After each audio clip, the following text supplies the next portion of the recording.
মানুষ ছোট হোক বা বড়, রাজা হোক বা দরিদ্র, সমস্ত মানুষের মধ্যে একটা সামঞ্জস্য থাকে। সমস্ত মানুষের কাছে তার প্রশংসা অত্যন্ত গুরুত্বপূর্ণ। সে খুবই প্রসন্ন হয় যদি আপনি তার প্রশংসা করেন, কিন্তু আপনি যদি তাকে এটা বলেন যে এটা তোমার ভুল ছিল, তোমার কিছু খামতি ছিল, তখন সেটা সে মানতে রাজিই থাকে না। সব মানুষ এটা শুনতে পছন্দ করে যে সে যেটা করেছে সেটাই সর্বোত্তম। এবার আমি আপনাকে একটা কথা বলি, এই হলো নিন্দা, এই হলো প্রশংসা, আর এই হলো সত্য, যা সবার থেকে উচ্চস্থানীয়। সেই জন্য মানুষ আয়না দেখে। আয়না তাকে তার সৌন্দর্য দেখায় না, তাকে দেখায় যা সত্য, যাতে মানুষ আরো সুন্দর হওয়ার চেষ্টা করতে থাকে। তাই আয়না অত্যন্ত গুরুত্বপূর্ণ সত্যকে জানার জন্য। জীবনে নিন্দুকের মাহাত্ম্য প্রশংসকের মাহাত্ম্যের থেকে অনেক বেশি। কেন? কারণ তারা আপনাকে আপনার খামতি দেখায়, আপনার ভুলগুলো বুঝিয়ে দেয়, আপনাকে একটা সুযোগ দেয় নিজেকে শুধরে নিতে, নিজেকে আরো শ্রেষ্ঠ করে তুলতে, যা প্রশংসক করতে পারে না। তাই জীবনে যদি কখনো নিন্দা করা হয়, তাকে ভালোবেসে গ্রহণ করুন, ধন্যাত্মক রূপে গ্রহণ করুন। যদি নিজেকে কোনো শিক্ষা দেওয়া সম্ভব হয় তাহলে অবশ্যই দিন। দেখবেন মন প্রসন্ন হয়ে বলবে, রাধা রাধা। জীবনে কখনো সাফল্য আসে, আবার কখনো অসফলতা, কখনো আশা পাওয়া যায়, কখনো নিরাশা, কখনো জয় লাভ করি, আবার কখনো পরাজয়। এর পেছনের কারণটা জানা অত্যন্ত প্রয়োজনীয়। যদি আমি পরাজয়ের কথা বলি, যখনই আমরা পরাজয় লাভ করি আমরা ভাবতে থাকি যে এমন কেন হলো? আমাদের শত্রু কি বেশি শক্তিশালী ছিল, নাকি আমাদের নীতিতে কোনো খামতি ছিল? এই সমস্ত কারণের পেছনে খুব বড় একটা কারণ থাকে, আর সেই কারণ আমাদের অন্তরে সুপ্ত থাকে। ধরে নিন একটা পথ, তাতে আপনি চলছেন, সেই পথ কাঁটায় পরিপূর্ণ, কিন্তু আপনি পাদুকা পরে রয়েছেন আর আপনি হেঁটে সামনে এগিয়ে যান। এবার এমন একটা পথ এলো যা পুষ্পে ঢাকা, আর আপনি পাদুকা পরে রয়েছেন, কিন্তু আপনার পাদুকাতে একটা পাথর আটকে গেল। তখন দু পা হাঁটাও খুব কঠিন হয়ে পড়ে। এই সংসারের যে কোনো শক্তি আপনাকে পরাস্ত করার পূর্বে আপনি জানেন কে আপনাকে পরাস্ত করতে পারে? আপনার অন্তরের দুর্বলতা, আপনার অন্তরের সেই সুপ্ত শত্রু। আর সেই জন্য ইতিবাচক মনোভাব গুরুত্বপূর্ণ হয়ে পড়ে। ভালো মানুষদের সাথে থাকুন, সৎসঙ্গে থাকুন, বন্ধুত্ব করুন, ভালোবাসুন। এই ভালোবাসা এত শক্তিশালী এক অস্ত্র যাকে ব্রহ্মাস্ত্রও পরাস্ত করতে পারে না। এই সমস্যারূপী পাথর কিছুই নয়। আসুন আমার সাথে ভালোবেসে বলুন, রাধা রাধা। মানুষের দুটো রূপ রয়েছে। এক, আমাদের এই মুখ, যা শুধুই চোখে দেখা যায়, আর দ্বিতীয় আমাদের এই মন, যা শুধুমাত্র অন্তরাত্মা দ্বারা দেখা যায়। এবার আমাদের এই মুখ, তা ঈশ্বর সকলকেই আগে থেকেই প্রদান করেছেন, কিন্তু এই মন কেমন হবে তা আমাদের জীবনের অনুভূতি এবং আমাদের জীবনের লক্ষ্য এগুলি সুনিশ্চিত করে। অর্থাৎ নেত্র দিয়ে দেখা যায় আমাদের এই মুখ, তা শুধুই এই কারণে প্রয়োজন যাতে সংসার আমাদের দেখতে পায়, আমাদের চিনতে পারে। কিন্তু যদি এই সংসারে আপনি প্রকৃত অর্থে মান সম্মান লাভ করতে চান, তাহলে নিজের অন্তরাত্মাকে আপনাকে বিকশিত করতেই হবে। দেখুন, কথায় আছে এই যে অসুর, তা শারীরিকভাবে উপস্থিত নয়, তা মনের মধ্যে থাকে। যদি এই মন থেকে অসুরকে বের করে দেওয়া যায়, তাহলে শরীরে তা উপস্থিত থাকবেই না। তাই মনকে শুদ্ধ করুন আর আমার সাথে ভালোবেসে বলুন, রাধা রাধা। মানুষ যখনই একে অপরের সামনে নিজেদের হৃদয়ের ভাবনা প্রকাশ করে, তখন এক অত্যন্ত প্রভাবশালী মাধ্যম তারা ব্যবহার করে, যাকে ভাষা বলা হয়। এবার আমি দেখেছি যে একজন মানুষ অনেকগুলো ভাষাতেই নিপুণ। আমি এটাও দেখেছি যে মানুষ অনেকগুলো ভাষায় কথা বলে, কখনো কখনো অনেক ভাষা মিলিত করে তার প্রয়োগ করে, উচিত প্রকারে তাকে ব্যবহার করে না, না সেটাকে সম্মান করে, আর না ভাষাকে শুদ্ধ রাখে। আর এটা হলো অনুচিত। যদি ভাষাকে শুদ্ধ রাখেন তাহলে ভাষা আপনার চরিত্রকে শুদ্ধ রাখবে, তা আপনার একাগ্রতা বাড়িয়ে তুলবে। এই প্রত্যেক ধ্বনিকে অনুভব করে যদি আপনি শব্দের উচ্চারণ করেন, ভাষাকে প্রয়োগ করেন, তাহলে আপনিও আনন্দ পাবেন, আর যিনি শুনছেন সেই ব্যক্তির কানেও মধুর শব্দ বাজবে। তাই মনে রাখবেন, যে ব্যক্তি ভাষার পবিত্রতাকে সম্মান করে তাকে সংসারও সম্মান করে। ভাষাকে শুদ্ধ এবং পবিত্র রাখুন, তাহলে ভাষা আপনার চরিত্রকেও শুদ্ধ এবং পবিত্র রাখবে। আর এই মন সুপ্রসন্ন হয়ে বলবে, রাধা রাধা। এ হলো রামায়ণের সময়কালের কথা। সেতু নির্মাণ করার কাজ চলছিল। সমস্ত বানর সেনা এই কাজে নিযুক্ত হয়েছিলেন। বড় বড় পাথর তুলে নিয়ে এই বানর সেনা সমুদ্রে ফেলছিলেন। এই কাজ চলছিল। এমন সময় ছোট্ট একটা কাঠবিড়ালি এলো। ছোট ছোট মাটির ডেলা হাতে নিয়ে সাগরের কাছে যাচ্ছিল, আর বড় বড় পাথরের পাশে রেখে দিচ্ছিল। যথাসম্ভব সেখানে রেখে আসছিল।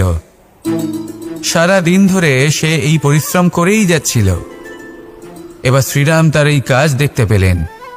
সেই ছোট্ট কাঠবিড়ালিটিকে নিজের হাতে তুলে নিলেন এবং অত্যন্ত ভালোবেসে তার পিঠে হাত বুলিয়ে দিলেন। কথায় আছে যে কাঠবিড়ালির পিঠে যে দাগ আছে, সেই 3টি দাগ এসেছে শ্রীরামচন্দ্রের 3 আঙুলের থেকে। যে কাজ আপনি করছেন তাতে সমস্ত শক্তি প্রয়োগ করুন। যতটা আপনার সামর্থ্য রয়েছে, যতটা আপনার প্রতিভা রয়েছে, সম্পূর্ণভাবে উৎসর্গ করে দিন। ঠিক এমনভাবে কর্ম করুন। সেই কাঠবিড়ালি কিন্তু তাই করেছিল। সেই জন্য শ্রীরামের সাথে সেও সেই কাহিনীতে অমর হয়ে গেছিল। সম্পূর্ণ শক্তি প্রয়োগ করুন, সম্পূর্ণ সামর্থ্যের সাথে কর্ম করুন, কারণ এটাই হলো শ্রেষ্ঠ পথ কোনো কর্ম করার। আসুন আমার সাথে ভালোবেসে বলুন, রাধা রাধা। এই সংসারে যখন সাফল্যের পথে আপনি অগ্রসর হবেন, তখন আপনার পরিশ্রম, একাগ্রতা, সাহসের সাথে সাথে সমাজের মানসিকতাও সহ্য করতে হবে। প্রত্যেক ব্যক্তি কিছু না কিছু ভাবেন, কিছু না কিছু বলেন। কিছু মানুষ এমন আছেন যারা ভাববেন যে আপনি কিছুই করতে পারবেন না। তারা আপনার নিন্দা করবেন, আর এই নিন্দার কথা ভেবেই আমরা ভয়ভীত হয়ে পড়ি। সেই কারণে নিজেদের আশা, নিজেদের বিশ্বাস হারিয়ে ফেলি। এবার যদি সেই নিন্দার ভয়ে আমরা লক্ষ্যচ্যুত হই, তাহলে সেটা অনুচিত। সেই জন্য জীবনে শুধু পরিশ্রম করতে থাকুন, সামনে এগোতে থাকুন। যেই দিন আপনি আপনার লক্ষ্য লাভ করবেন, সেই প্রত্যেক ব্যক্তি যারা নিন্দা করছিলেন তাদের দৃষ্টি আপনা থেকেই পাল্টে যাবে, ঠিক কিনা? এই সংসারকে যা প্রাণ চায় তাই বলতে দিন। যদি আপনি কারোর কথা শুনতে চান, তাহলে নিজের অন্তরের কথা শুনুন। সেটাই আপনাকে উচিত পথে নিয়ে যাবে। সামনে অগ্রসর হতে থাকুন, পরিশ্রম করুন। এমন একটা দিন আসবে যেদিন এই নিন্দুক ব্যক্তিরা আপনার লক্ষ্য প্রাপ্তির উদাহরণ সবাইকে দেবে। আসুন আমার সাথে ভালোবেসে বলুন, রাধা রাধা। মানুষ সুখী জীবনযাপনের প্রতি এতটাই অভ্যস্ত হয়ে পড়ে যে একটা ছোট্ট সমস্যা এলেই সে সবার থেকে সাহায্য চাইতে শুরু করে দেয়। সে সাহায্য লাভও করে এবং সেই সংকট থেকে সে বেরিয়েও আসে। কিন্তু এই সাহায্য কিছু মুহূর্তের, আর কিছু মুহূর্তের হলো এই দুঃখ। এই 2 মুহূর্তের সাহায্যের জন্য আজীবন আপনি তার কাছে ঋণী হয়ে থাকেন। আর মানবিকতার খাতিরে আপনার মনে কৃতজ্ঞতা জেগে ওঠে। আর সেই কৃতজ্ঞতা বোধ হলো যে আপনি কখনো সেই ব্যক্তিকে ছাপিয়ে যেতেই পারবেন না। সেই জন্য জীবনে সবসময় চেষ্টা করবেন নিজেকে প্রস্তুত রাখতে। সেই সব সমস্যার জন্য, সেই সব বাধার জন্য যেগুলো আপনার জীবনে আসতে পারে। ততক্ষণ সাহায্য চাইবেন না যতক্ষণ না অন্য কোনো পথ না থাকছে। সাহায্য চাওয়া অনুচিত নয়, কিন্তু সাহায্য চাইলে এবং সাহায্য পেলে আপনি আজীবন কৃতজ্ঞ এবং ঋণী হয়ে থাকবেন। আর তারপর একদিন আপনি পরিবর্তন দেখতে পাবেন। যে কিভাবে আপনি ছোট ছোট সমস্যার জন্য সাহায্য না চেয়ে বড় বড় সমস্যার সম্মুখীন হতে প্রস্তুত হয়ে গেছেন। এটাই হলো সংসারের নীতি। এটাই পালন করুন আর আমার সাথে ভালোবেসে বলুন, রাধা রাধা। এমন অনেক মানুষ আছেন যারা আমাকে ভগবানের পরিভাষা জানতে চান, যে ভগবান আসলে কি, তিনি কেমন। এবার দেখুন, ভগবান হোক বা আপনার স্বপ্ন হোক বা আপনার লক্ষ্য হোক না কেন, সেই লক্ষ্য তখনই পূর্ণ হয়, তখনই তাকে লাভ করা সম্ভব যখন আপনার দৃষ্টিভঙ্গি মঙ্গলময় হয়, যখন আপনি নিজে মনে করবেন যে আমি যেটা পেতে চাইছি তা শুভ। উদাহরণস্বরূপ, কোনো পাখিকে দেখুন, সে গাছের ডালে বসে এবং সেখানেই বিশ্রাম করে, কিন্তু পড়ে না। কেন? কারণ ওর বিশ্বাস যে যে শাখার উপরে ও বসে আছে সেটাই হলো ওর বাসস্থান। যদি আপনি বিশ্বাস করেন তাহলে আপনি পাথরের মধ্যেও ভগবান দর্শন করতে পারবেন। আর যদি বিশ্বাস না থাকে, তাহলে যদি ভগবান সামনে দাঁড়িয়েও থাকে তবেও আপনার বিশ্বাস হবে না। তাই বিশ্বাস করতে শিখুন। এই বিশ্বাসের আধারেই আপনি সেই সব কিছু পাবেন যা আপনি পেতে চাইছেন। আসুন আমার সাথে ভালোবেসে বলুন, রাধা রাধা। গুরু, যিনি পথ দেখান, আমাদের জীবনে অত্যন্ত গুরুত্বপূর্ণ, অত্যন্ত আবশ্যক। কিন্তু কিছু মানুষ মনে করেন যে গুরুর কোনো প্রয়োজন নেই, কারণ এই সমগ্র জ্ঞান মানুষের অন্তরেই নিহিত রয়েছে। এবার প্রশ্ন এটাই, যদি সমস্ত জ্ঞান মানুষের অন্তরে নিহিত থাকে তাহলে গুরুর কি প্রয়োজন? আর যারা আজ পর্যন্ত গুরুকে মেনে এসেছেন তারা কি অনুচিত করেছেন? এর উত্তর আমি আপনাকে দেব একটা উদাহরণ দ্বারা। একটা কাঠ যা জ্বলনশীল, জ্বলনের ঊর্জা তার অন্তরে নিহিত রয়েছে, কিন্তু তার জ্বলনের জন্য বাইরে থেকে একটা অনুঘটকের প্রয়োজন হয়। এই অনুঘটকই হলেন আপনার গুরু। উত্তাপ যা একটা কাঠকে জ্বালাতে পারে, সেই উত্তাপ হলো গুরুর প্রচেষ্টা। যদি সেই গুরুই না থাকে, তার প্রচেষ্টাই না থাকে, তাহলে সেই সমস্ত জ্ঞান যা মানুষের অন্তরে নিহিত তা ব্যর্থ হয়ে যাবে। যদি আপনার সাথে আপনার গুরু থাকেন, আপনার পথ প্রদর্শন করেন, আপনার অন্তরের জ্ঞানকে বাইরে নিয়ে আসতে পারেন, তাহলে তাকে সম্মান করুন আর আমার সাথে ভালোবেসে বলুন, রাধা রাধা। असतो मा सद्गमय, तमसो मा ज्योतिर्गमय, मृत्युर्मा मृतंगमय। জ্ঞান সেটাই যা অসত্য থেকে সত্যের পথে চালিত করে। প্রকাশ সেটাই যা অন্ধকার থেকে আলোর পথে নিয়ে আসে। জীবন সেটাই যা মৃত্যু থেকে অমরত্বের পথে নিয়ে যায়। এবার এই তিনটে, জ্ঞান, জীবন এবং প্রকাশ, একই রকম। শূন্য থেকে এর উৎপত্তি হয় এবং আস্তে আস্তে আপনার জীবনে বিস্তার লাভ করে। এবার আমরা এটাই ভাবি যে কেমন করে এই তিনটিকে আগলে রাখা যায়। এর উত্তর হলো, এদের আগলে রাখার প্রয়োজনই নেই, ভাগ করে দিতে হবে। কোনো বৃক্ষকেই দেখে নিন, একটি বৃক্ষ অনেক বছর ধরে বেঁচে থাকে। কেন? কারণ সে ভাগ করে দিতে জানে। সে নিজের বীজ ছড়িয়ে দেয়, এই ধরিত্রীতে দেয়, সেই বীজ যা অঙ্কুরিত হয়ে এক নতুন বৃক্ষকে জন্ম দেয়। শুধু ছড়িয়ে দিয়ে একটি বৃক্ষ জীবন দান করতে পারে। যদি কোনো ব্যক্তি জ্ঞান ছড়াতে শিখে যান, যদি প্রকাশ, আলোর কিরণ ছড়িয়ে দিতে শিখে যায়, কোনো ব্যক্তি তার জীবনের সুখ ছড়িয়ে দিতে শিখে যান, তাহলে তিনি মৃত্যুর পরও মৃত হন না। এই ভাগ করে দেওয়ার সুখটাই কিছুটা আলাদা। এই সুখ অনুভব করুন আর আমার সাথে ভালোবেসে বলুন, রাধা রাধা। আপনি কখনো কোনো সরোবরের দিকে তাকান, যার জল হলো শান্ত, স্থির। আপনি স্পষ্ট দেখতে পাবেন সেই সরোবরের তলদেশে কি রয়েছে। তাতে সাঁতরে বেড়াচ্ছে সুন্দর মাছ, চকচকে কিছু পাথর, স্বর্ণরূপী বালি, সবই আপনি দেখতে পাবেন। কিন্তু যখনই আপনি একটা ছোট্ট পাথর তুলে সেই জলে ছুঁড়ে ফেলবেন, তখন সেই জল বিচলিত হবে। আর সেই স্পষ্টতা ন্যূনতম হয়ে যাবে, তারপর কিছুই স্পষ্টভাবে দেখা যাবে না। এই ঘটনা মানুষের সাথেও ঘটে। মানুষ যদি বিচলিত হয়ে পড়ে, তখন সে বুঝতে পারে না যে বর্তমানে কি হয়ে চলেছে আর ভবিষ্যতে কি করা উচিত। কিন্তু সেই মানুষ যদি শান্ত থাকেন, স্থির থাকেন, ধন্যাত্মক থাকেন, তাহলে নিশ্চিত রূপেই বুঝতে পারবেন যে বর্তমানে কি করতে হবে আর ভবিষ্যতে কি করতে হবে।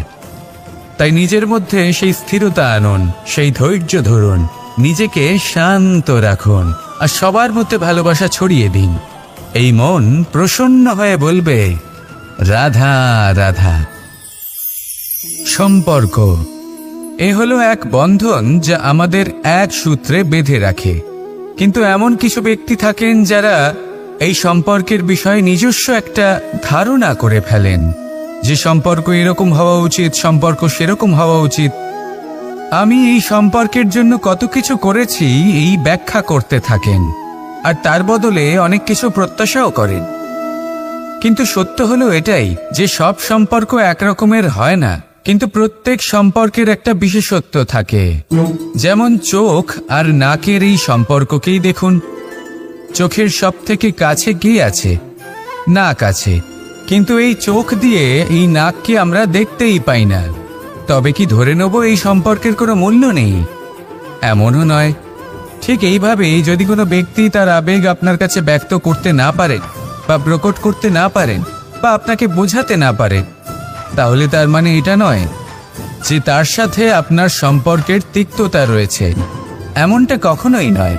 শুধু চোখ আর নাকের এই সম্পর্কের মতোই হলো আমাদের জীবনে আমাদের আপনজনের সাথে সম্পর্ক। যদি কারোর ব্যবহার আপনার প্রতি অনুচিত হয়, বা যদি কেউ অনুপস্থিত থেকে থাকে, বা কেউ যদি আপনাকে বুঝতে না পারেন, তাহলে তার অর্থ এটা নয় যে আপনি সেই সম্পর্ক ভেঙে ফেলবেন। বুঝুন, আপনার জীবনে তার গুরুত্ব কোথায় আর তার জীবনে আপনার। সম্পর্ক গড়ে তুলুন, তাকে পালন করতে শিখুন, একসাথে মিলে চলুন। এই মন সুপ্রসন্ন হয়ে বলবে, রাধা রাধা। এই সমগ্র সংসারের সবথেকে গুরুত্বপূর্ণ ব্যক্তি কে? স্বয়ং আপনি। নিজের জন্য তো বটেই, তাই না? কারণ যখন আপনি জন্মগ্রহণ করেন, নিজের চোখ খোলেন, এই সংসারে আসেন, তখনই তো এই সংসারকে আপনি দেখতে পান, অনুভব করতে পারেন। এখানকার আবেগ, এখানকার মানুষজন তখন থেকেই অনুভব করেন। যদি আপনি না থাকেন, তাহলে এই সংসারের অস্তিত্ব আপনার কাছে শূন্যের সমান, তাই না? আপনি না থাকলে এই সংসারও আপনার কাছে নেই। এবার সবাই বলবেন যে এ তো সত্যি কথা। সেই অনুযায়ী তো আমার স্বার্থপর হওয়া উচিত, অহংকারী হওয়া উচিত, কারণ আমার কাছে আমিই তো সবকিছু। দৃষ্টিভঙ্গি পাল্টে দেখুন। আপনার কাছে সবথেকে বেশি গুরুত্বপূর্ণ ব্যক্তি কে? আপনি নিজেই। সেই মানুষটি কেমন হওয়া উচিত একটু ভেবে দেখুন। সবসময় সকলকে সাহায্য করুন, একসাথে মিলে পরিশ্রম করুন, সাহায্য করুন অন্যদেরকে। এটা অতি আবশ্যক। এবং তার থেকেও বেশি গুরুত্বপূর্ণ হলো এটাই যে আপনার মনে যেন কখনো এই বিষয়ে ভয় না থাকে যে আমি আমার প্রিয়জনদের, আমার কাছের মানুষগুলিকে হারিয়ে ফেলব। এই ভয় কখনোই মনের মধ্যে থাকা উচিত নয়। যদি ভয় থাকে তাহলে থাকুক এই বিষয়ে যে সকল মানুষ আমার জীবন থেকে, আমার থেকে দূরে চলে যাচ্ছেন, তাদের বাধা দিতে দিতে আমি যেন নিজেকেই না হারিয়ে ফেলি, নিজের অস্তিত্বকেই না হারিয়ে ফেলি, নিজের ব্যক্তিত্বকে, নিজের বিচারধারাকে, নিজের করুণার শক্তি না হারাই। তাহলে এই ভয় ত্যাগ করুন আর আমার সাথে ভালোবেসে বলুন, রাধা রাধা। এই ফল কি তা বলার কোনো প্রয়োজন নেই। এই ফল কতটা সুস্বাদু সেটাও বলার কোনো প্রয়োজন নেই। ধরুন এমন কোনো মানুষ আসলেন যিনি জানেন না এটা কোন ফল। তিনি এটা দেখে ভাববেন এ তো কাঁটার একটা গুচ্ছ মনে হচ্ছে, নিয়ে ফেলে দেবেন। সেখানে দ্বিতীয় কোনো ব্যক্তি যিনি বুঝদার, তিনি দেখবেন, ভাববেন যে প্রকৃতি এর গায়ে এত কাঁটা কেন দিয়েছে? অবশ্যই সুরক্ষার জন্য দিয়েছে, অর্থাৎ ভিতরে অবশ্যই অমূল্য কিছু রয়েছে। সেই ধরনের ব্যক্তি এই ফলের অন্তরে প্রবেশ করেন এবং এই ফলের আনন্দ উপভোগ করেন। এরকমই কিছুটা আমাদের সংসারেও আমরা দেখতে পাই। প্রত্যেক দিন আমরা নতুন নতুন মানুষের সাথে পরিচিত হই। এমন কিছু ব্যক্তি থাকেন যাদের সাথে প্রথম আলাপের পর আমাদের এটা মনে হয় যে এই ব্যক্তিকে দেখে একটু রাগী ব্যক্তি মনে হচ্ছে, বড়ই অহংকারী বোধ হচ্ছে, উদ্ধত মনে হচ্ছে।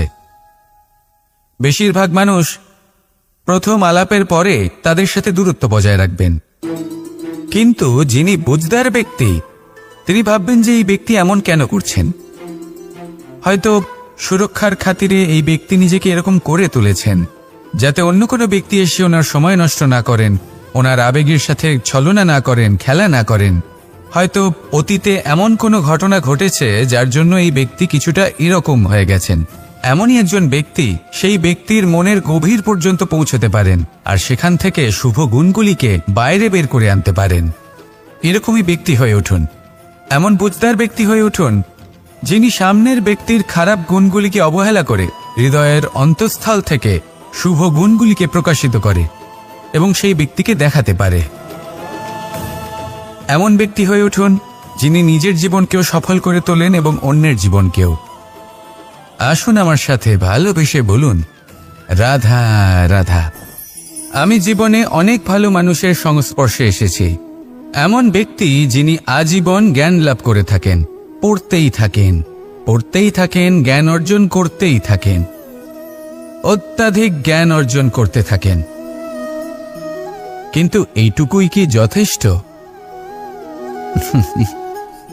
ধরে নিন কোনো ব্যক্তি শিল্পকলার বিষয়ে অনেক বই পড়ে ফেলেছেন, কিন্তু কখনো শিল্পকর্মই করেননি। তাহলে সেই জ্ঞানের কি লাভ? কোনো লাভ নেই। এবার এটাই আমাদের জীবনে শেখা প্রয়োজন। আমরা জ্ঞান অর্জন করি কিন্তু তা যাপন করি না, তা কর্মজীবনে প্রয়োগ করি না। তাহলে এতে কি লাভ হবে? জ্ঞান আছেই সেই জন্য যাতে আমরা জীবনকে আরো শ্রেষ্ঠ করে তোলার জন্য তাকে প্রয়োগ করি। এই জ্ঞান এবং কর্মের একসাথে পথ চলাটাই আবশ্যক। তবেই এই জ্ঞান অভিজ্ঞতায় পরিণত হবে। আর অভিজ্ঞতা দ্বারা যে জ্ঞান লাভ হয় সেটাই সবথেকে বেশি গুরুত্বপূর্ণ, সেটাই হলো সবথেকে বেশি লাভদায়ক। সেই জন্য শুধু জ্ঞান অর্জন করবেন না, তাকে প্রয়োগ করুন, তাকে কর্মজীবনে প্রয়োগ করুন, জীবনকে আরো শ্রেষ্ঠ করে তুলুন। আর আমার সাথে ভালোবেসে বলুন, রাধা রাধা। এটা হলো একটা সাদা পাতা। এবার এতে আমি যাই লিখব সেটাই এর অস্তিত্ব হবে। এতে আমি প্রেমের কিছু কথা লিখে একে প্রেমপত্র বানিয়ে তুলতে পারি। মাতা পিতার জন্য একটা শুভ সংবাদ লিখতে পারি।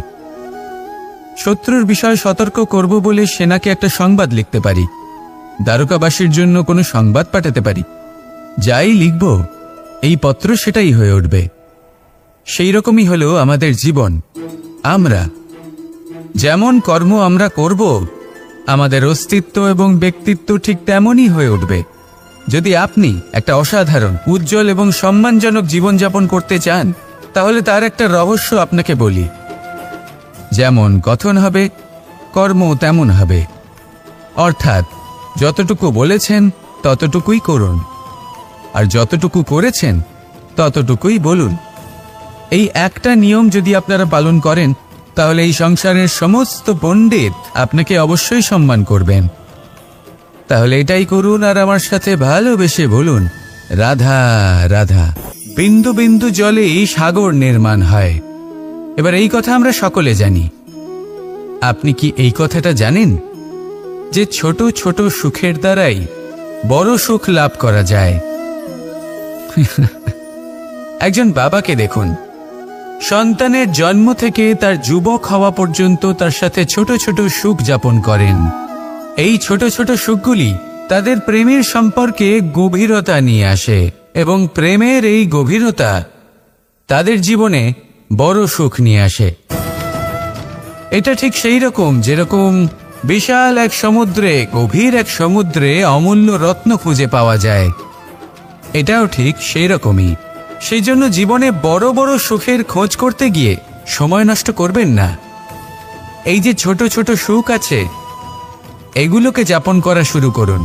এগুলোর আনন্দ লাভ করুন, এগুলো নিয়ে উৎসব পালন করুন, প্রেমের গভীরতা বুঝুন আর এই গভীর প্রেমে মন নিমজ্জিত করুন। তারপরে দেখুন এই মন আর এই জীবন সুপ্রসন্ন হয়ে বলবে রাধা রাধা। মানুষের জন্ম কখনো তার ভবিষ্যৎ নির্ধারণ করতে পারে না। হ্যাঁ, ওর জীবনযাত্রা অবশ্যই সুখময় হতে পারে, নির্ভর করে যে ও কোন পরিবারে জন্ম নিচ্ছে, তার পরিবার পরিজন কে হন, তার মাতা পিতা কে হন, তাকে কেমন শিক্ষা দেওয়া হয়েছে, কেমন ভাবে পালন করা হচ্ছে। সে কিন্তু কুপাত্রও হতে পারে, আবার সুপাত্রও হতে পারে।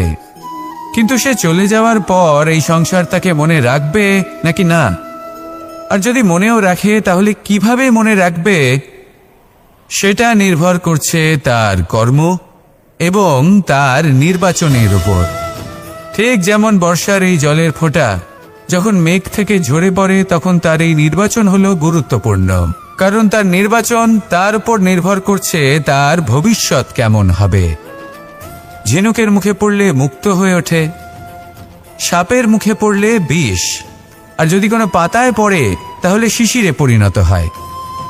তাহলে কর্ম এবং নির্বাচন দুটি জীবনে গুরুত্বপূর্ণ। এদের বিষয়ে বিশেষ যত্ন নেবেন এবং আমার সাথে ভালোবেসে বলবেন রাধা রাধা। আমাদের সকলের কাছে বৃক্ষ অত্যন্ত প্রিয়। আমরা সর্বদাই চাই এই বৃক্ষ যেন সবুজ থাকে, ফুলে ফলে ভরে থাকে, আমাদের ছায়া প্রদান করে, তা যেন সুস্থ থাকে, আমাদের ফল প্রদান করে। আর সেই জন্য আমরা প্রতিদিন সেই বৃক্ষকে জল প্রদান করি। কিন্তু কখনো ভেবে দেখেছেন যে জল তো আমরা বৃক্ষের গোড়ায় দিই, তারপরেও এই জল সেই বৃক্ষের প্রত্যেকটি পাতায় ঠিক পৌঁছে যায়? এটা কিভাবে সম্ভব? কিছুটা এরকমই হলো আমাদের কর্ম। যদি এই পৃথিবীতে থেকে শুদ্ধ মনে সৎকর্ম করেন, এই কর্ম সোজা ঈশ্বরের কাছে গিয়ে পৌঁছয়। যদি শ্রদ্ধা ভাব নিয়ে সমর্পিত হয়ে শুদ্ধ চিত্তে আপনি কাউকে সেবা করেন, তা সে মাতা পিতাই হোক, পরিবার হোক, গুরু হোক, পশুপক্ষী হোক বা সমাজ হোক, তাহলে সেটা সোজা ঈশ্বরের চরণে সমর্পিত হয়। সবসময় শুদ্ধ চিত্তে সমর্পিত হয়ে এবং মনে শ্রদ্ধা ভাব নিয়ে কর্ম করুন। ঈশ্বর নিজে থেকেই এর ফল আপনাকে প্রদান করবেন। আসুন আমার সাথে ভালোবেসে বলুন রাধা রাধা। ইচ্ছে এবং চেষ্টা এই দুই মানুষের মধ্যে আছে, কিন্তু এই দুইয়ের মধ্যে সামঞ্জস্য থাকা খুব প্রয়োজন। আপনার যা ইচ্ছে সেটা পূর্ণ করার জন্য চেষ্টার প্রয়োজন তো অবশ্যই। আপনি যে স্বপ্ন দেখেন সেটা পূর্ণ করার জন্য নিদ্রা ত্যাগ করে চেষ্টা করা অত্যন্ত প্রয়োজনীয়, নয়তো এই স্বপ্ন কখনোই পূর্ণ হবে না। যদি আপনি কোনো প্রশ্নের উত্তর চান তাহলেও আপনাকে চেষ্টা করতেই হবে। জীবনে যদি সামনে এগোতে হয় তাহলে পাকে কষ্ট দিয়ে সামনে এগোতে হবে, চেষ্টা অবশ্যই করতে হবে। যদি আপনি চেষ্টা না করেন, পরিশ্রম না করেন, তাহলে এই সংসার আপনাকে পেছনে ফেলে সামনে এগিয়ে যাবে। নিজের ইচ্ছেগুলিকে মন থেকে বাস্তবে আনুন আর চেষ্টার দ্বারা তাকে সার্থক করুন।